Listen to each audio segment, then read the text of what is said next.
Hello and welcome to Edukemy's YouTube channel. My name is Harsh Singh and in this video we shall discuss the featured news for today, 29th March 2022. Today's featured news is on one rank, one pension scheme introduced by the government.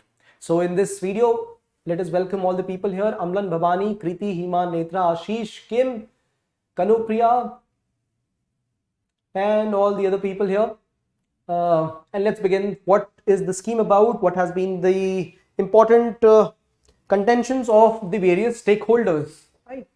Before we begin, the percentage and proportion of armed forces personnel in the country. Armed forces is this is present through 2019-2020 data from the parliament, and the presence of total personnel, officers and all other cadre included in the three personnel is around 15 lakh persons. 15 lakh, right? Out of 15 lakh, around 60,000 personnel are the officers and the rest are the other ranks and the junior commissioned officers. So the total comes to around 95% plus as the other ranks and 5% as the officers in the Army, Navy, Air Force. Now, out of all these people, many of these people retire at the age of around 35 itself.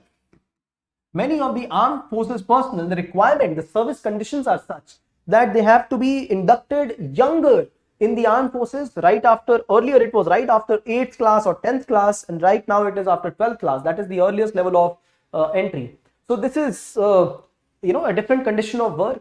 They also retire early. As many as around 80% staff of the Indian Armed Forces, they retire around the age of 35 to 37, right?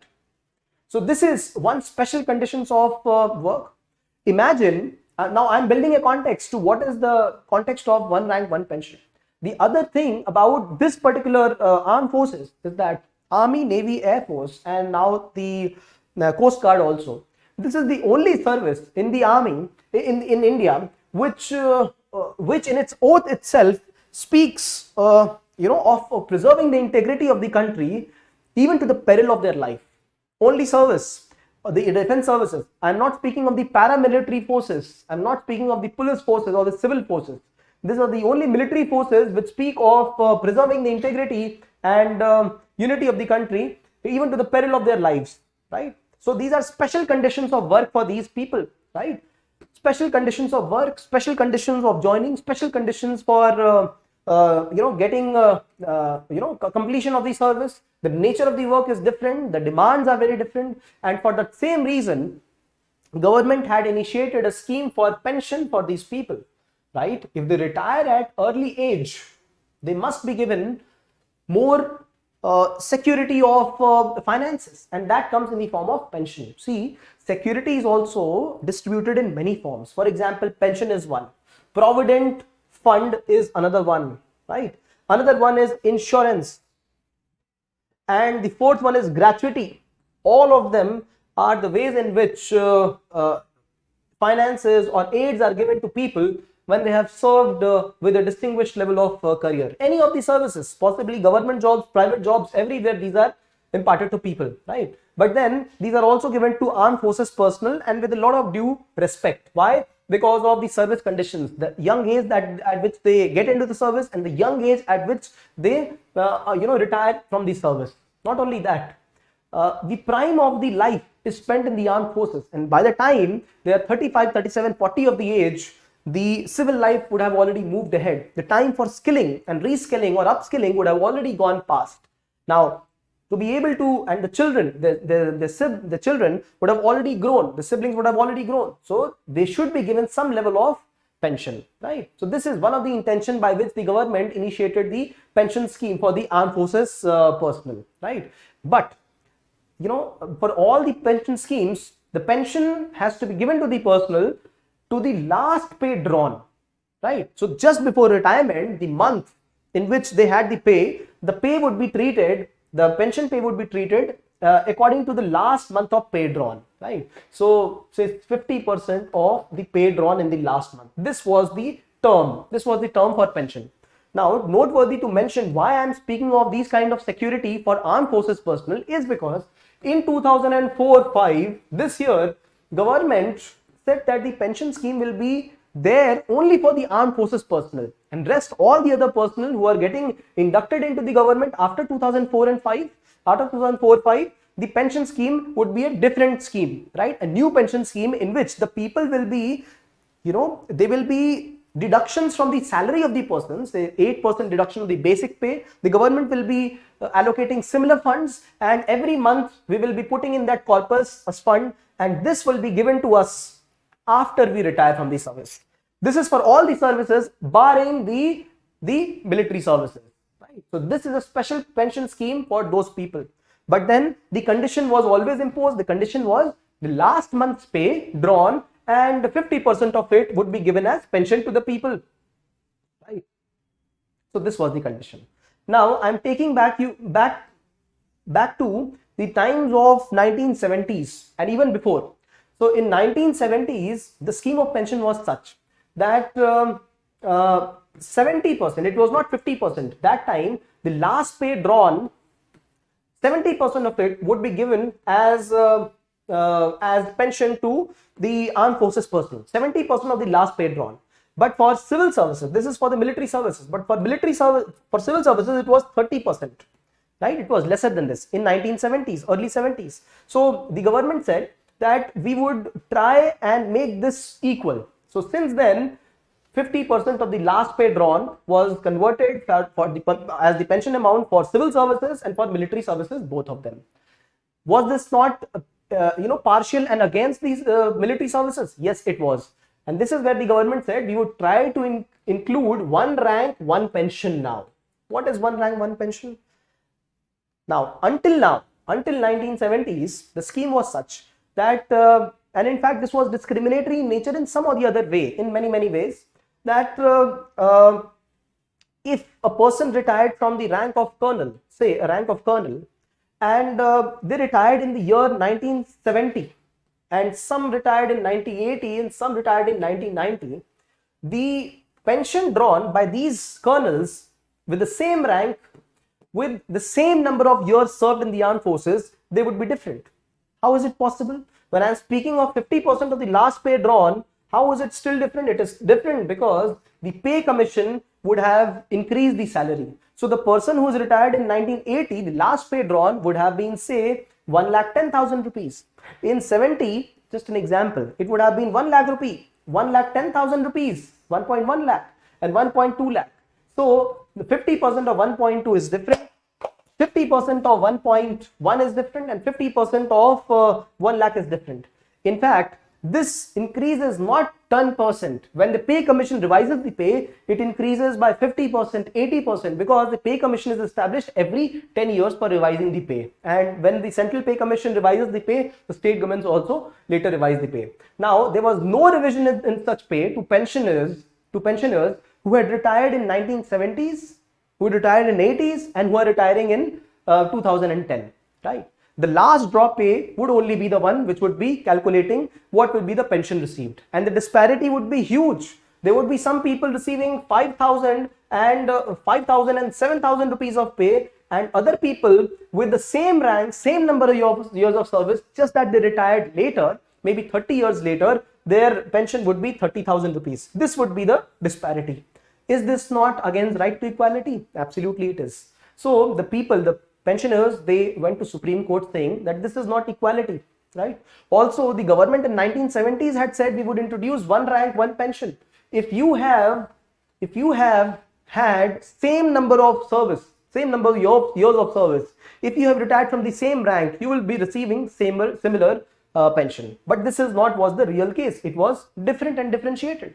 So this issue was politicized by the governments who were coming to power. They said we would introduce the scheme. Some of the governments said we would introduce the scheme in a way that the salaries would be brought at par, but then there would not be continuous revision. But then there was also an appeal from the armed forces personnel who retired. See, presently, as per what is the government record, there are 28 lakh people who are now getting pension, and over and above the 6 lakh more people who are dependents of these people who are getting the pension. So, war widows and other widows. See, when people get pension, it is the person who get pension. As I mentioned, 28 lakh of retired pensioners who get pension, and in case they pass away,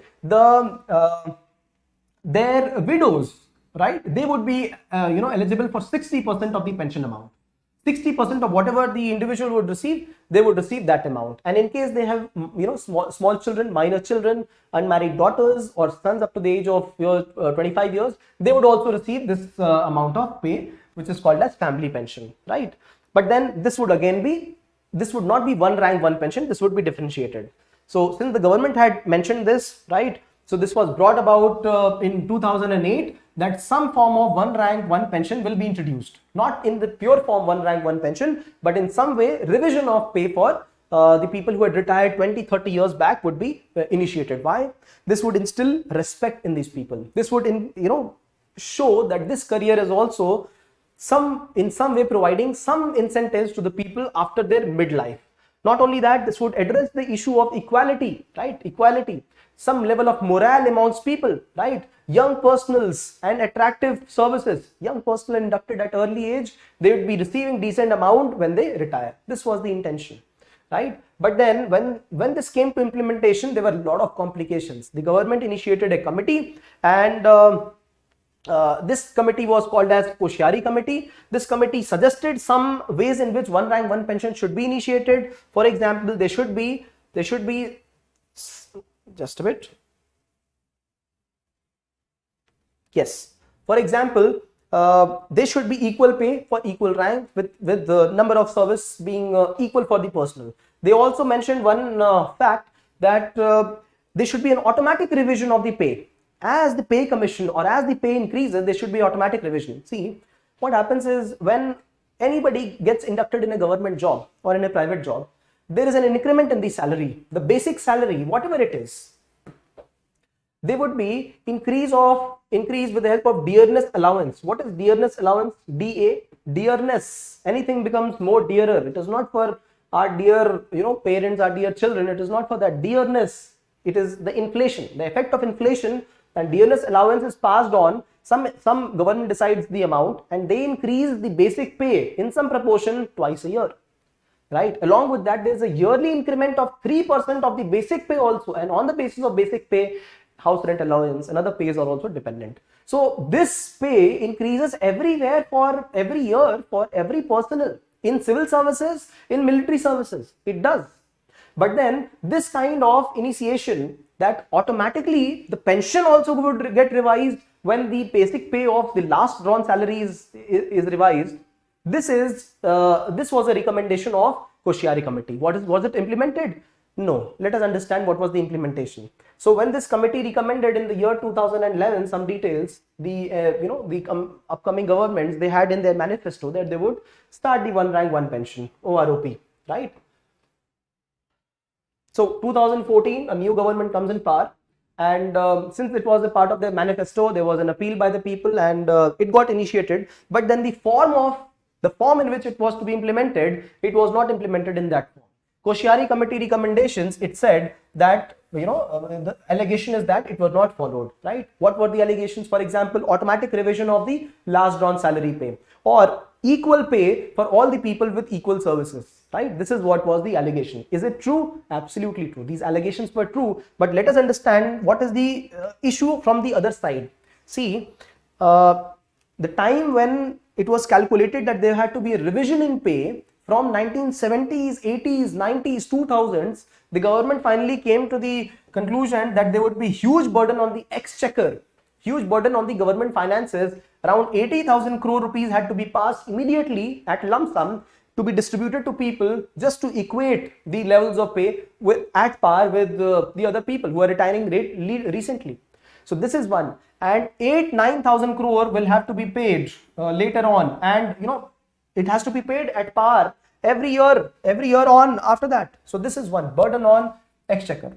There was also a counter argument saying that armed forces receive certain level of exemption at various other places, medical treatment, exemptions in movement, air and rail traffic. They have canteen services, subsidized treatment. So the government already gives them a lot of subsidy, right? There would be other forces there would be other forces which would start demanding similar sort of treatment, allied services or the central police forces. So because of this, government was a little reluctant in implementing. They implemented some variety of one rank, one pension in the year 2015. They initiated the notification in 2015 and said that 2013 will be the base year, in which they will start implementing this. So people who are retiring in the year 2013, they will be receiving some pay. Please listen to this part. This is very important to understand what is the basic contention. 2013, if you retire, you would receive 50% of the last salary drawn, right? But at the rank of colonel, if the last salary drawn is suppose 1 lakh rupees, you will receive 1 lakh rupees. But there would be other colonels who retired at the year 2000. There would be other colonels who would be retiring at the year 2005, right? And there would be colonels who would be retiring in the year 2013 but receiving different salaries, right? Because their number of years of service was different. The person who serves the maximum, they receive 1 lakh rupees. Suppose other colonel is receiving 80,000 rupees, another receiving 60,000 rupees. The government said that we would create an average out of this salary, average. So average of this is 80,000 rupees, and people who were retiring beforehand, retired in 2000, retired in 2005, retired in 1990, all of them would be given the 80,000 salary, which is the average. But people who are receiving at par salary which are more than that particular salary, they would still be receiving this salary. They would be receiving 1 lakh. Is this one rank, one pension? No, it is not. But this is what was initiated by the government, right? At that time, there was no obstruction because it was getting implemented. People were getting some advantages. And when the scheme started in the year 2013, the government said that every 5 years, they will revise the pay. See, revising it every year, it will also cost the government now. Because every year, when there is a revision of basic pay, when there's an increment of DNL's allowance in the salaries, the last drawn salary of the retiree that year also would increase. Every year, they will have to increase the pay of the colonel retiring in 2000, 2005, 1990 and 2013 also. Every salary average will have to be calculated and increased. The government said this is too much of hassle, technicality, and also how much of fund will have to spend extra. So they said that we will implement once in 5 years. This was not a part of recommendation of Koshiyari committee. They said that there should be automatic increase in the pension also. So 2013, this was initiated. They said retrospectively they will initiate that, right? And 2018, after 5 years, this was to get terminated, and 2018 another reform in the complete salary was to happen. So 2019 onwards, new salary had to be distributed. It did not happen, and that is why in Supreme Court, the ex-servicemen, ex-service personnel, they initiated a court case, a litigation, saying that the Koshiyari committee recommendations were not followed, right? Automatic one rank, multiple pensions. The quote is one rank, multiple pension is this is what you have introduced. You have revised the pay, but you have not introduced one rank, one pension. This is against equality, against constitution again. And they also said that automatic change of salary is also not happening. See, this is the issue. I have covered the issue totally here, right? So this is where the government has said, I would like to reiterate the government stand here. Government has says here, see, so these are the issues. I'm quoting whatever has been spoken of in the court. Replaced by one rank, multiple pensions of persons with same length of service. This is not OROP, this is not equality. People have contended. There is no automatic revision of pays. These are two basic issues, right? So the court says that they are governed by the principles governing pensions and cutoff dates. The administration of justice is being done on the basis of pensions and cutoff dates, not on the basis of what was spoken of in the Koshiyari committee, right? They say there is not a legal mandate that pensioners who held same rank must be given the same amount of pension. Yellow. The court says this. I repeat, there is not a legal mandate that pensioners who held the same rank must be given the same amount of pension. So it says that you are speaking of equality. Right now we contend it, right? Supreme Court says that there is no legal mandate for doing this, and that the varying benefits that may be applicable to certain personnel, which would also impact the pension payable, need not be equalized with the rest of the personnel. The equalizing of the salary need not be done. benefits applicable to a certain personnel cannot be equated with the benefits which are applicable to another personnel. The court held that OROP definition is not arbitrary. One rank, one pension. See, what do we understand by one rank, one pension? By the meaning of it, we state level understand everybody had similar rank, similar number of years of service, similar pay. Right? This is what we understand. But the interpretation of this was different by the government. Government mainly tried to implement this in a way to give a respectable salary to all the people, ex-servicemen retired 10 years, 20 years, 30 years back, and give them a decent level of salary, right? This is what the government wanted. It did not actually make the salaries equal. So this is where the people say this is arbitrary. Your laws, government laws are arbitrary. And the court says that the OROP definition is not arbitrary. We will not get into the norms of the government, how government prepares the law. If this is contrary to the constitution, if this is contrary to any other law, then you tell, then we will handle this case. We will not get into, if the law was wrong or not, because the law was at its own place. We find no constitutional infirmity in consonance in the OROP principles defined by the communication dated this by the government, because the government accepted their version of OROP in the year 2015. This is not over, because many of the recommendations by the government, they were not according to the committee itself, right? The Koshiyari committee. So the court further says, while those who retire after 2014, the last drawn salary is used to calculate the all right, this is not what the court said. The court said this. Important to read what court has mentioned, important to read. While the decision to implement OROP was taken in principle, the government had decided in 2014 in principle that we will implement one rank, one pension. But then the modalities, the clauses were determined in the year 2015. So we will not get into what was the meaning of OROP, what you had asked for, what government notified in 2015. This is the base content for us, not anything else. While a decision to implement OROP was taken in principle, the modalities for implementation were yet to be chalked out in 2014.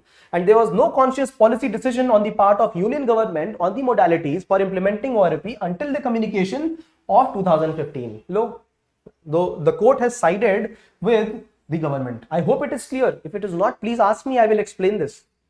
The court also said that while Koshiyari committee report punishes historical background of the demand, it cannot be construed as embodying the statement of governmental policy. It says that the committee is only a committee.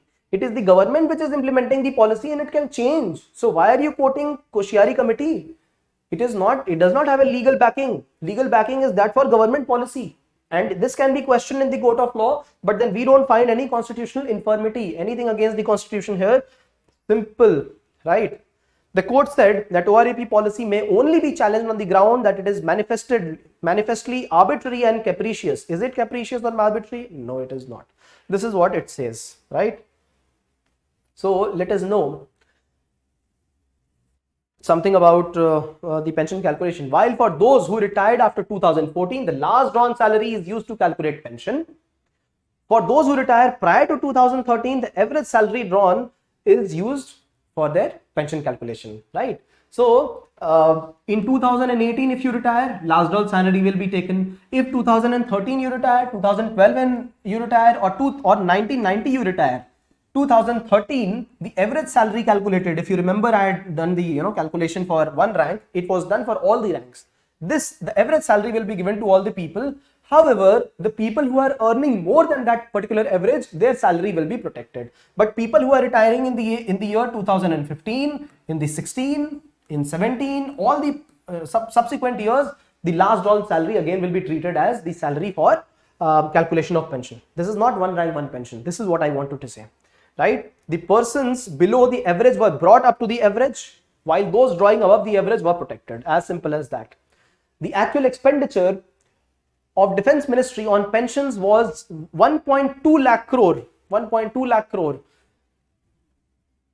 in year 2019-20. So 1.2 lakh crore. Remember, if you remember the 40 lakh crore total expenditure of the government. So 1.2 lakh crore is only on the pensions, the Defense Ministry pensions, right? Only Defense Ministry pensions. See, pensions for all the employees of the government after the year 2004-5, it is a part of the new pension scheme in which the persons, they will be putting some money in the corpus, 8% of the basic pay, and same corpus, these are out of that corpus, and this is only for 2004-5 onwards, excluding defense services. So but then people who are in the services, or initiated in the services in the year 2003, will their salary have pension component? Yes, absolutely have. They will not have to pay this corpus up to 2003 for civil services also, right?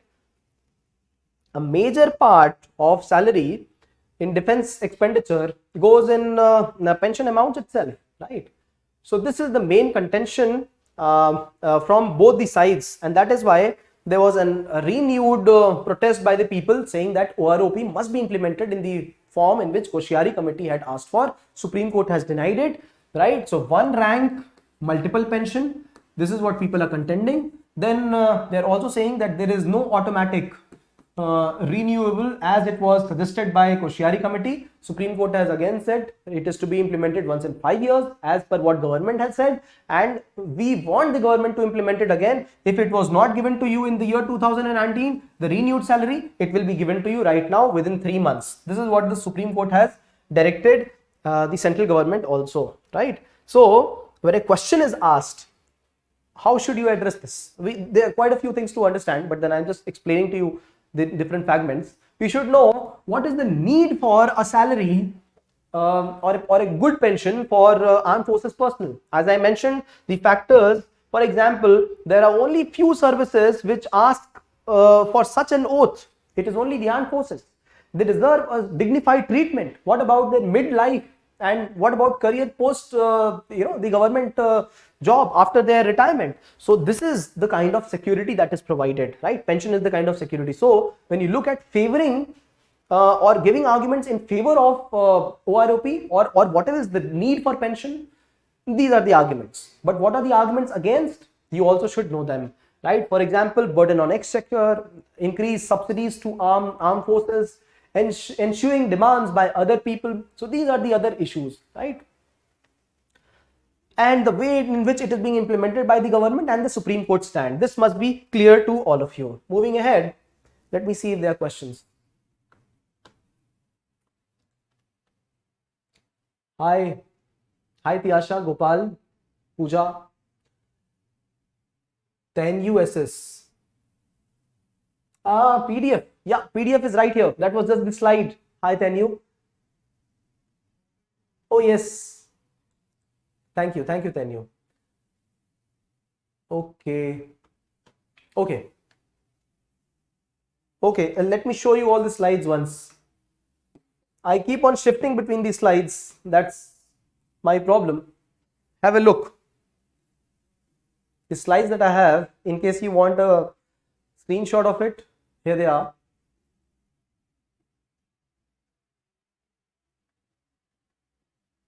In case you want some clarity, then you please let us know. This is the stand taken by the government, by the Supreme Court on the OROP issue. Very important to understand what is the stand taken by the court. When Supreme Court has clearly said that they want to stand aside whatever is constitutional, they want to stand aside the 2015 order by the government, not the Koshyari committee, right? They have actually said that there is no constitutional infirmity. There is no arbitrariness in OROP. One rank, one pension, the definition by the government is different than the definition or the standard, the word meaning that is taken. We call it hermeneutics, right? Interpretation by the government has been different from what the people have wanted for, right? So this is the update, and that is why so much of confusion around. Let's get back. Supreme Court upheld the central government's decision on OROP for defense forces, saying that it did not find any constitutional infirmity. All right. However, it has also asked the government to implement it. Yeah, 2019 when renewed pay was to be given, but it is not given to people at all. So let us quickly deal with what is OROP. Uniform pension to be paid to the armed forces personnel retiring in the same rank with the same length of service regardless of the date of retirement. Is it being done? No. Is it being implemented in some form? Yes, some form it is being implemented. Revision in the salary is happening, but not automatically, right? So this is OROP. It aims to bridge the gap between the rate of pension for the people who are retiring right now and the people who have retired earlier, right? So people who are retiring, the pension should be 50% of the last pay drawn before they retire, right? But for the people who are retiring 2013 and before that, 2013's average pay would be calculated for that particular rank, right? So have a look. Important features. Pension of the past pensioners would be refixed based on pension of retirees of calendar year 2013, based on the average pension of the retirees of calendar year 2013, and the benefit will be effective from 2014. So refixation of all the amounts will be done for people retiring 2013 and before, but for people retiring 2014 onwards, on the basis of last year, last salary drawn, 50% of it, right? Pension drawing more than this amount, their pension will be protected. All right, pension would be refixed every 5 years. This is what government has not done, and that is why people were after the government. So now Supreme Court has said, you please refix the salary for the people. What are the objections that have been raised, right? So automatic revision is not happening on annual basis. This was a part of Koshiari committee, not being done, right? Periodic bridging at intervals, this is being done, right? The people have, unless the government initiated one rank, multiple pension, we have studied this, right? So this is the issue here, right? Court has said, this is the court ruling, no legal mandate, as I mentioned, no legal mandate that everybody should be given equal salaries, no legal mandate. This is not arbitrary and does not suffer from any constitutional infirmity. Every time I am repeating this, right? Refuse to accept petitioner's stand that refixation after a gap of 5 years will put these people at the great disadvantage. Supreme Court says, what is the problem if we refix the salary after 5 years? Will it put you at a greater disadvantage? Yes, it will put people at disadvantage, no doubt. But refixing after 5 years, this is not going to put people at great disadvantage. See, the disadvantage is more for those people who have retired very early, very early. If the people have retired only right now, say if the people have retired 2010, they have a whole life. They have what 40-50 years of life ahead of them. So for them, this 5 year will not make an impact, right? Every 5 years. But for the people who have retired in 1970s, 1980s, for them this 5 year gap is a bigger gap for them to fulfill. All right, because the proportional increment also will matter to them, right?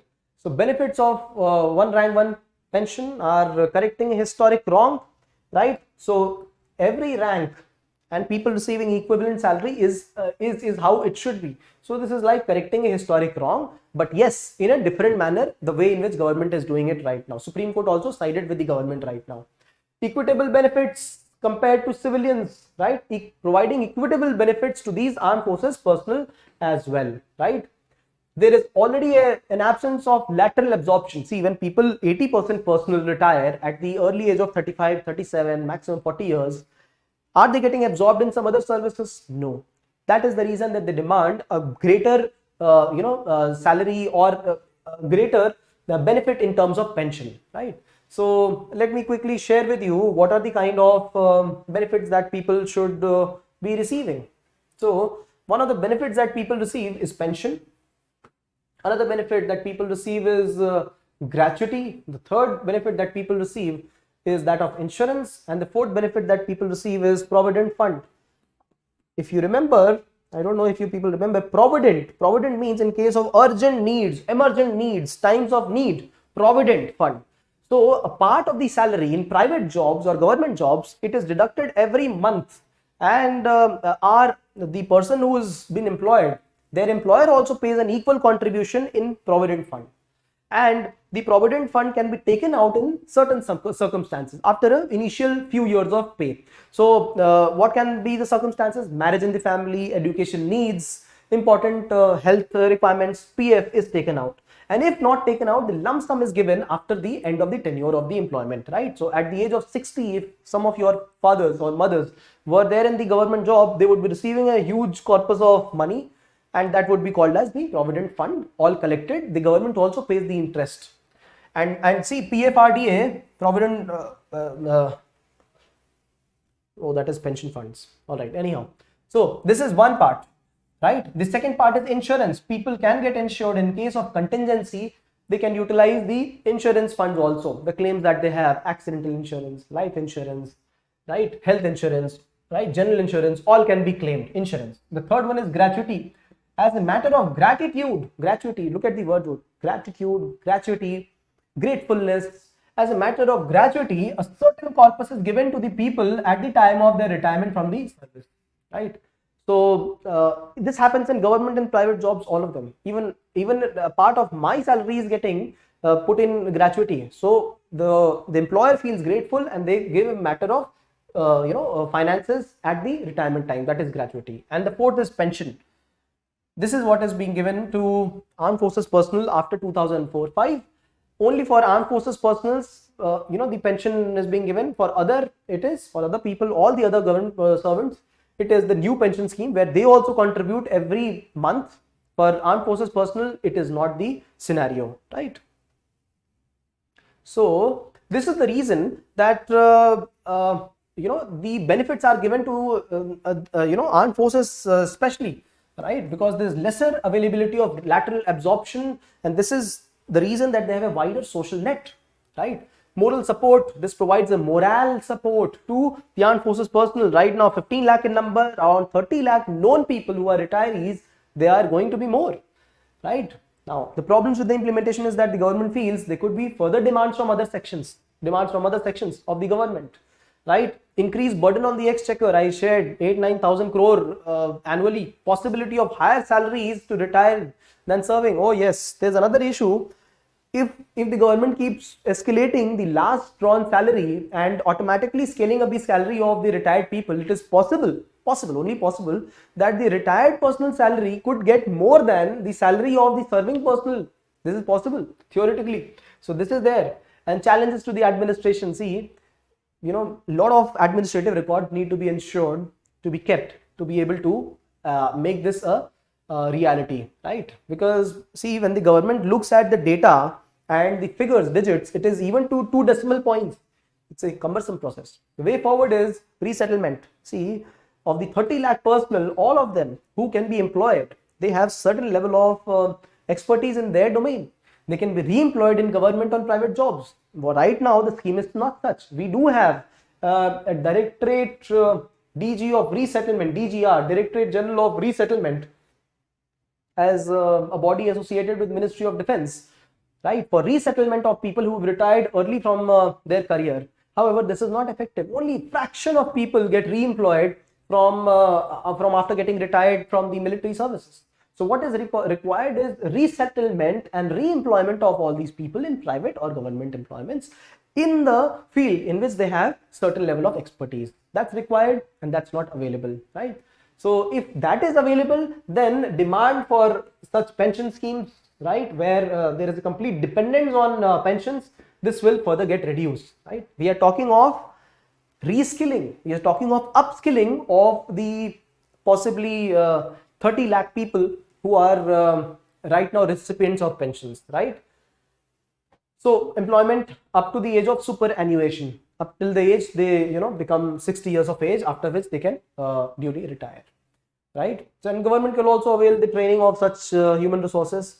See, not speaking of armed forces in general, but look at the retirement policy of the government, retiring at the age of 60, and some of the best minds develop at the age of 60. And even further, many people who receive the awards, Nobel Prize awards in science, in physics, chemistry, and biology, they are past 60. Amartya Sen, even in economics, Nobel Peace Prize, many people won after the age of 60. And that is the age after which the government formally,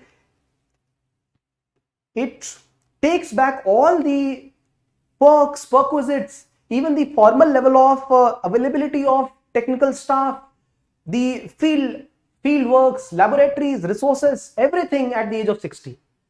Imagine this is the policy of government. Should we not have some ways in which there should be more flexibility in offerings in technical jobs? Absolutely, there should be. These are reformations that are required in the government, right?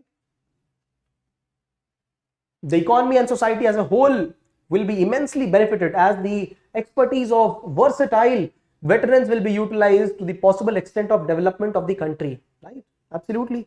Right now we are speaking of privatization of defense, right? If one knows how to make bombs, they can definitely become a part of the private industries, defense corridors that we have in the country, right? Re-employment of them. Why look at engineers and scientists coming to India from abroad? Absorb them, right? Reskill them, right? So this is only a matter of administrative issues, financial issues. All should be taken in consideration alongside OROP, one rank, one pension.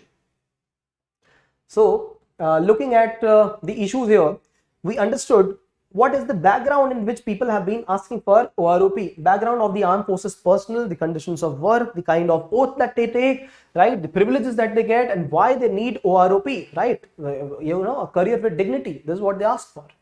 And what have been the recommendations of Koshyari committee?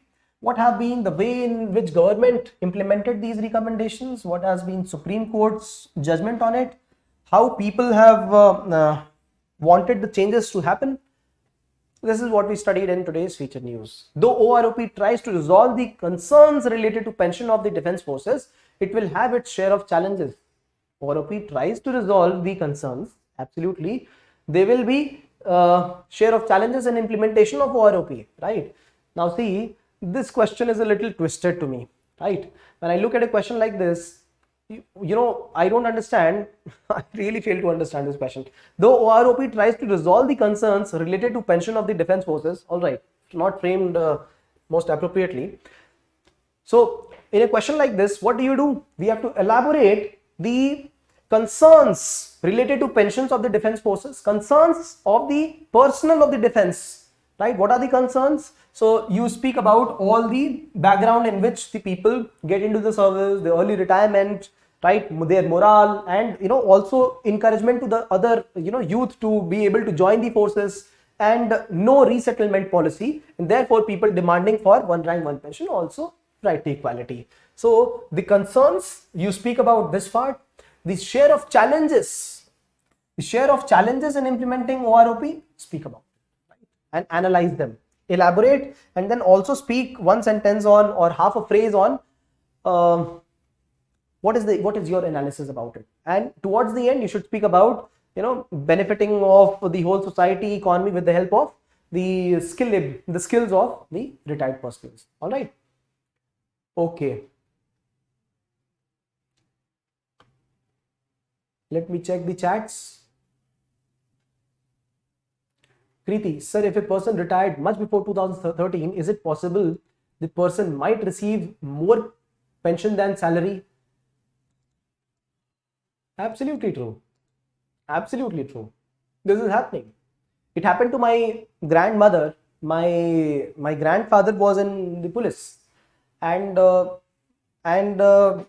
his salary, his first few salaries, even the last drawn salaries, would be the tune of a few thousand rupees, say 5,000 rupees. He retired in the year, my grandfather retired in the year 1980, and 5,000 also too much to ask for. It is too much. It must be maybe around 1,000 rupees. I remember 100 rupees being his salary. And by the time my grandmother passed away, she passed away in the year 2015, the pension that she would receive, I think, was around 17 or 18,000 rupees. Imagine that. So salary far more than the payments of those times. Yeah.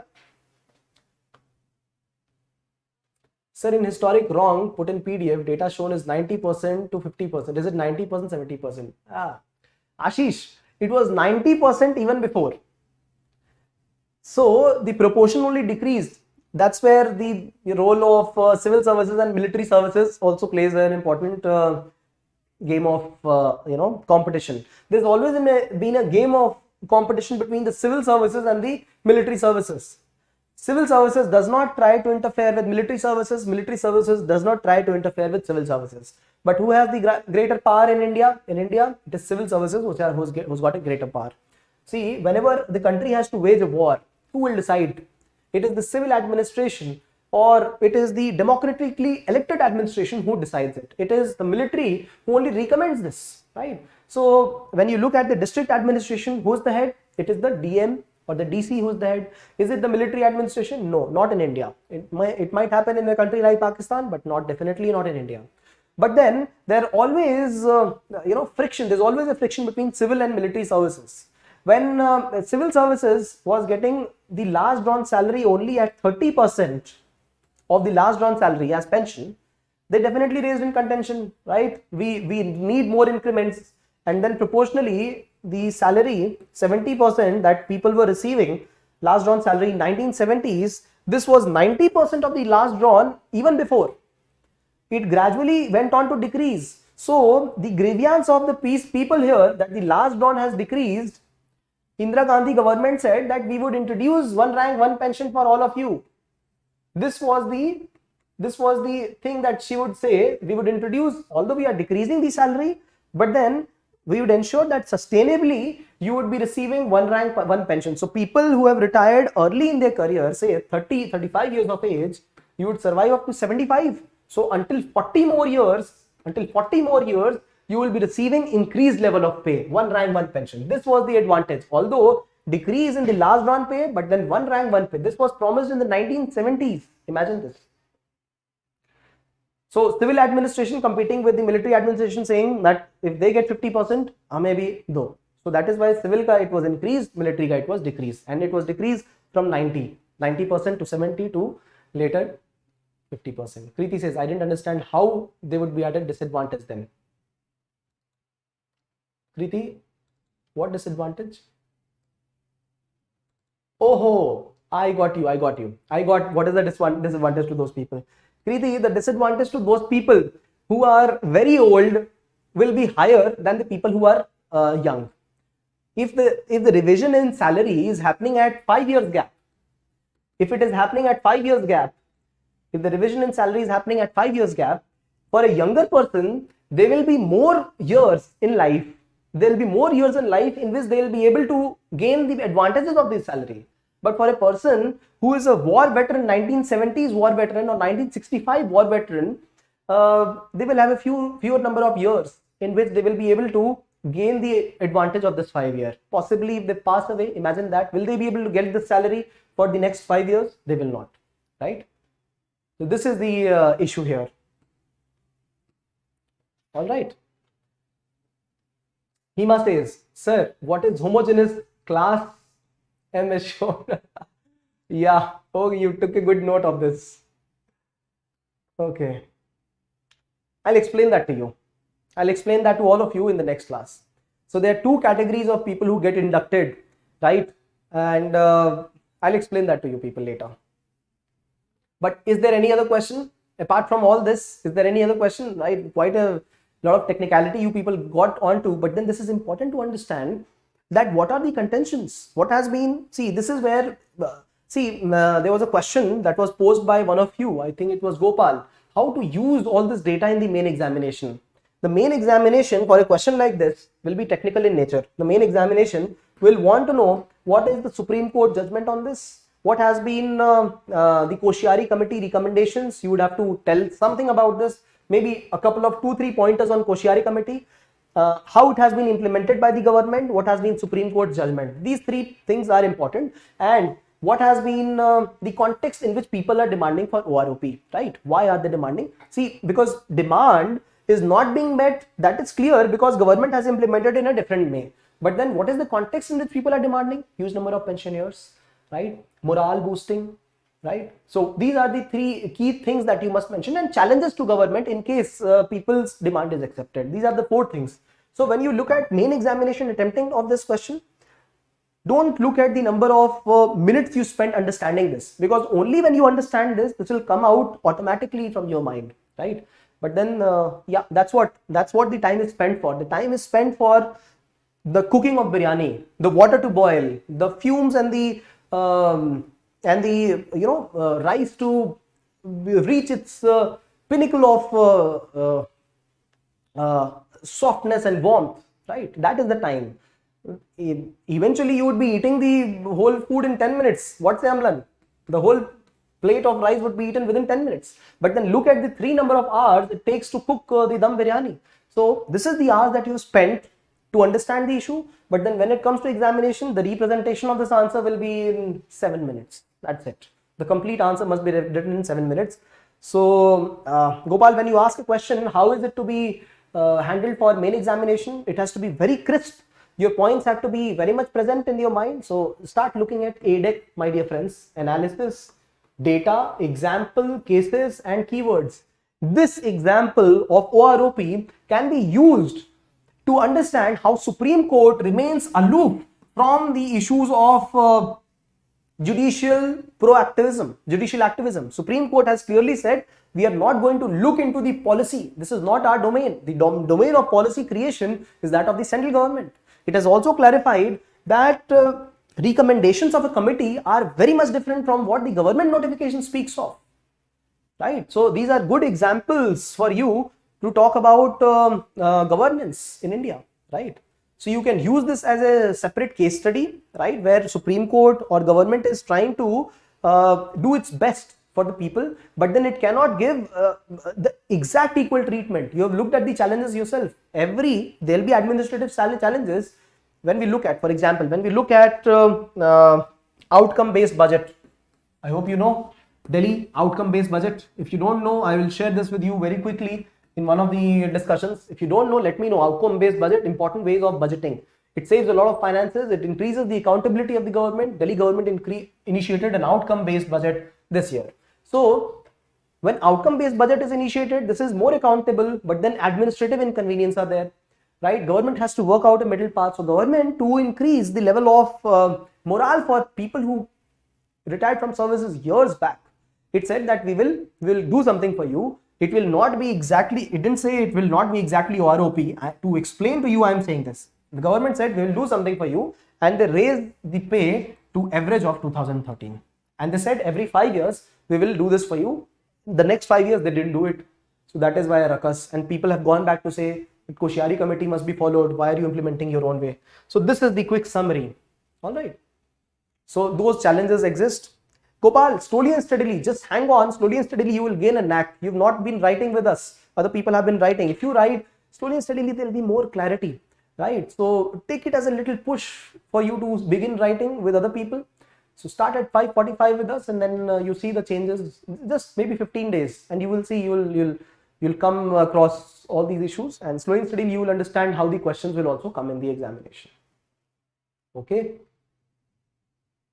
I hope, Kriti, that question is understood well. All of you, the questions, please put it here. Apart from Hima's question, I will be answering all of them right now. Yeah. Okay, if you like this initiative, share some love through like, comments, and shares. These are important issues that keep on cropping up. We keep discussing the current affairs issues of relevance. Oh yes. What is this language, Kim, you're using? And yeah, even I, said just something there when Hima said, Konnichiwa, Kim sama. I don't know what I wrote. Language nobody knows. But I think there's a language people are speaking in. Okay then. Ashish, Netra, Kriti, Kim, Kanupriya, Amlan, Bhavani, all of you, other people who are joining. Japanese language being spoken here. Great. Nice to see. Tiyasha, anybody else, questions, doubt, please put them in the offline section. We will get back to you with the answers, right? And any questions, doubt, please feel free to ask and join the sessions and ask them, right? And there has been an effort from all of our sides to curtail the whole event so that you can get more time towards your preparation. However, this is equally important, right? So we will try to rationalize each of it and do our best. Thank you for participation, and good night to all of you.